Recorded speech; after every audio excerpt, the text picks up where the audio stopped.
శ్రీమాత్రే నమః. అందరికీ నమస్తే అండి. అందరూ ఎలా ఉన్నారు? మేమైతే చాలా చాలా బాగున్నామండి. ఈరోజైతే మా ఇంట్లో కాస్త పెరుగు ఎక్కువగా ఉన్నదని మజ్జిగ పులుసు అయితే చేద్దాం అనుకున్నాను. మేము ఎప్పటికప్పుడు చేసుకుంటూనే ఉంటాము. కాకపోతే ఈరోజు కాస్త మార్చి చేశాననమాట. ఎప్పుడు మజ్జిగ పులుసులో అయితే మా వారైతే బచ్చల కూర వేయమంటారు. బచ్చల కూర వేసి మజ్జిగ పులుసు అయితే ఆయనకి చాలా ఇష్టం. కాకపోతే ఈరోజు నా దగ్గర బచ్చల కూర లేదు ప్రజెంటు. అందుకనే చుక్కకూర వేసి చేశానండి. అంటే పెరుగు కొంచెం చప్పగా ఉంది. చుక్కకూర వేయడం వల్ల కాస్త పులుపు వస్తుంది కదా అని ఇలా చేశానమాట.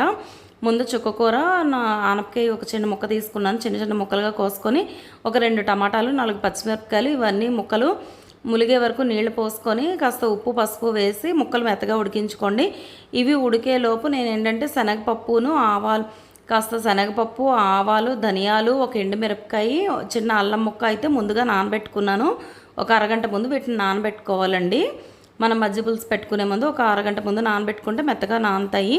ఇప్పుడు ఈ ముక్కలన్నీ కాస్త ఉడికిన తర్వాత ఇందులోకి ఏంటంటే మనం ముందుగా నానబెట్టుకున్న శనగపప్పు అవి ఉన్నాయి కదా, అవి మెత్తగా మిక్సీ చేసుకొని అందులోకి మజ్జిగ వేసి కలుపుకొని ఉడికిన ముక్కల్లోని ఈ మజ్జిగ పోసుకోవాలన్నమాట. ఈ శనగపప్పు ముద్ద కలిపిన మజ్జిగని మనం అందులో పోసుకోవాలి.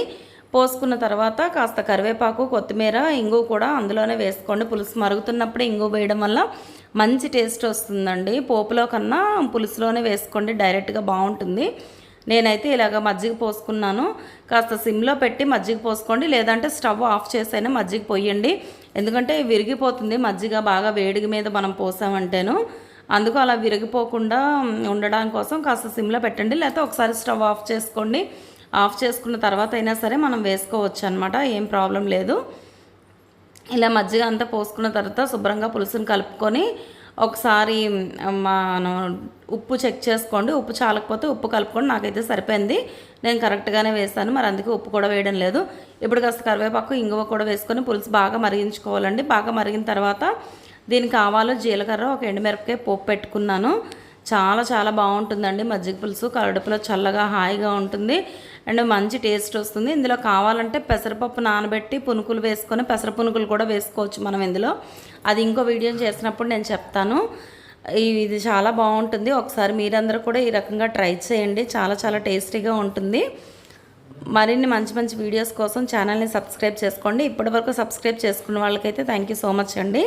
ఇంకా ఎవరైనా మన ఛానల్ని సబ్స్క్రైబ్ చేసుకోకపోతే 1-2 వీడియోస్ చూడండి. మీకు నచ్చినట్టయితే కంటెంట్ ఉన్నట్టయితే తప్పకుండా ఛానల్ని సబ్స్క్రైబ్ చేసుకోండి. మీరందరూ కూడా ఇప్పుడు మీ ఇంట్లో ఈ మజ్జిగ పులుసు అయితే ట్రై చేయండి. ఈ వీడియో నచ్చితే లైక్ చేయండి, షేర్ చేయండి, కామెంట్ చేయండి, సబ్స్క్రైబ్ కూడా చేసుకోండి.